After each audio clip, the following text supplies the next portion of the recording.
منو که آدم بودم فروختی به دیو، چرا اسیر شیطون شدی؟ نترسیدی از خدا؟ میون ما زندگی کشیده دیوار غم، من و تو دعاهویی رمید از هم.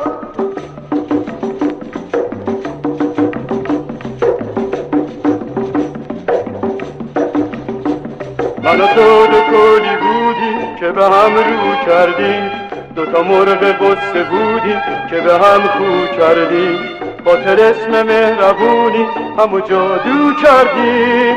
کسی که مرم دیوه نمیدونه آدم چیه، کسی که یار انسونه میدونه غم چیه. منو که آدم بودم فروختی به دیو، چرا اسیر شیطون شدی؟ نترسیدی از خدا؟ میون ما زندگی کشیده دیوار غم، من و تو دعاهویی رمید از هم.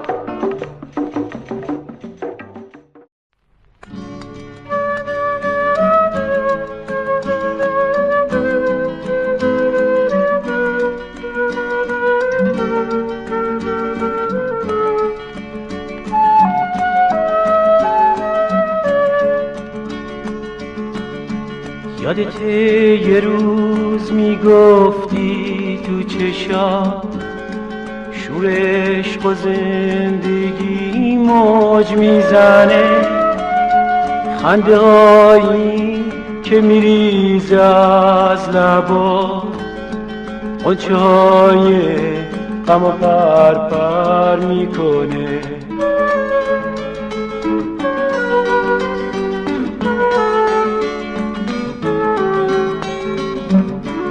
اگه اون روز میدونستی که دلم واسه تو اون همه شادی میکنه، منو تنها نمیذاشتی و بری که جا تو قصه و غم پر بکنه. رفتی و خنده رو بردی از لبم، حالا با قصه دلم سر میکنه. اگه برگردی پیشم مثل قدیم، دوباره با قصه ها بر میکنه.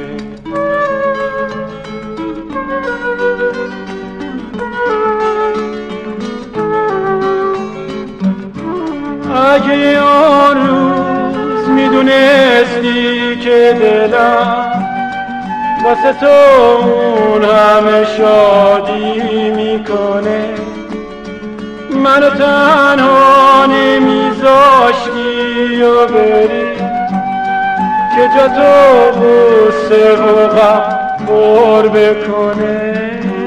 رفتی و خنده رو بردی از لبم، حالا با قصه دلم سر میکنه. اگه برگردی پیشم مثل قدیم، دوباره با قصه ها قهر میکنه. دوباره با قصه ها قهر میکنه.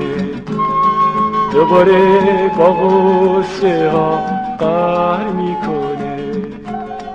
دوباره با